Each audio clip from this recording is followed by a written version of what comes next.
किशोरी जी के अनार के डालिम को पाकर के, सुंदर दाने को पाकर के भगवान सुखदेव का चोंच एकदम मीठा हो गया, चंचू पहले से ही, और उससे भागवत की भागीरथी धारा को भागीरथी के कूल पर परोस रहे हैं। किसको? परीक्षित को। परीक्षित से कह रहे हैं तू काहे को इतना चिंता कर रहा है, ये समझ ले तक्षक ने तुझे अगर डस लिया होता पांव में, उस समय में भी आकर तेरे कानों में अगर मैं कुछ कह दिया होता तो तुम्हारी मुक्ति हो जाती। अरे मुक्ति के लिए इतना प्रयत्न करने की जरूरत नहीं है, अब तुम्हारे पास 7 दिन है, गोदोहन काल से ज्यादा मैं कहीं रुकता नहीं। तुम्हारी मुक्ति के लिए मुझ सुखदेव को इतना परिश्रम करने की जरूरत नहीं, मुक्ति तो मेरी मुष्टिका में है, मेरे मुख में है, तेरे कानों में अभी दे सकता हूं। अब हमारे पास 7 दिन का वक्त है, हम मुक्ति के पीछे नहीं, राधा कृष्ण के भक्ति के पीछे पड़ेंगे, इन 7 दिनों में भक्ति पालेंगे। मुक्ति तो दासी है भक्ति की। मुक्ति कौन है? दासी है। ज्ञान वैराग्य कौन है? बेटा है। तो हम भक्ति के पीछे न पड़े कि हम बेटा बेटी के पीछे और चपरासी के पीछे और उसके पीछे हम पढ़ते चले, मालिक के पीछे पड़ेंगे। कई बार मालकिन कौन है? स्वामिनी का भक्ति स्वामिनी है, मुक्ति दासी है, ज्ञान वैराग्य पुत्र हैं, तो हम उनके पीछे पड़ेंगे। और ये 7 दिवस की कथा मुक्ति के लिए नहीं, बल्कि बलदाऊ, रोहिणी, राधा, रमण, श्री कृष्ण की भक्ति के लिए है। महाराज ये प्राप्त कर लेंगे, चैन से बैठे हो तो अभी तो तीसरा ही दिन है, अभी 4 दिन और खेलना है महाराज जम के। हाँ, बचपन में हमसे पूछते थे कि थोड़ा what is your favourite game. हम साइंस के स्टूडेंट रहे तो हमेशा बोल रहे study is my favourite game. जब तक पढ़ता रहा तब तक पढ़ाई को ही फेवरेट गेम बना के रखा था। गेम ही खेलना है ना तो बढ़िया से खेलेंगे, पढ़ाई भी तो गेम है, खेल है, वो भी मैकोले की पढ़ाई, 2 कौड़ी की पढ़ाई। मैकोले दे के चला गया, नेता लोग हमारे ढो रहे हैं इसको अभी तक। महाराज अब तक बदल देना चाहिए, पूरी शिक्षा व्यवस्था बदल देनी चाहिए, पूरी की पूरी शिक्षा व्यवस्था भारतीय सनातन पद्धति के अनुसार होनी चाहिए, भारतीय धर्म ग्रंथ के अनुसार होना चाहिए। अब इतना बदलने में समय क्यों? चलो अच्छा समय है, भगवान की बड़ी कृपा है, भगवान ने बड़ी कृपा की है, करुणा की है, दिखाई पड़ता है कि बदलाव हो रहा है। और एक दिन यही अगर हालत रही तो निश्चित तौर पर भारत में फिर गुरुकुल का बहार होगा। गुरुकुल से छात्र निकलेंगे, 20-20 विषयों को पढ़ करके नौकरी देने वाले पैदा होंगे, नौकरी मांगने वाले पैदा नहीं होंगे हमारे भारत में। ये शिक्षा पद्धति हमें चाहिए। क्या करें महाराज, चोर चोरी से जाए पर सीना जोरी से, हेरा फेरी से कैसे जावेगा? पहुंचना तो वही है, क्योंकि कथा तो आनंद देगा, आह्लाद देगा, जीवन बदलेगा। परंतु जब तक ये मैकोले जिंदा रहेगा, जब तक इसकी शिक्षा व्यवस्था जिंदा रहेगी, ये कथाएं सिर्फ आयोजन और अनुष्ठान रहेंगे, पर सरकारी बात दूसरी रहेगी।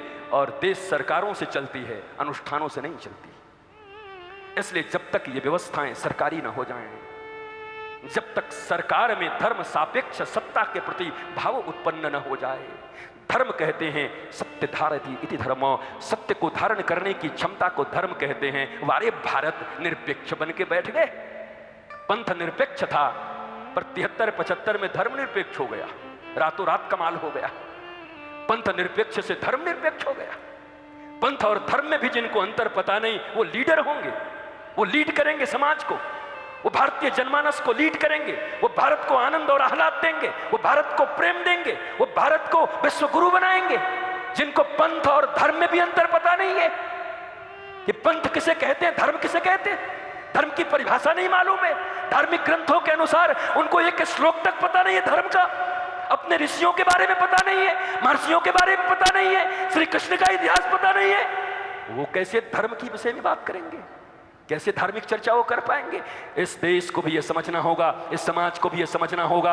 आप इंपॉर्टेंस जब तक केवल धन को देते रहोगे, तब तक इस देश को धन के कीड़े खाकर छोड़ देंगे, दीमक की तरह चाट जाएंगे।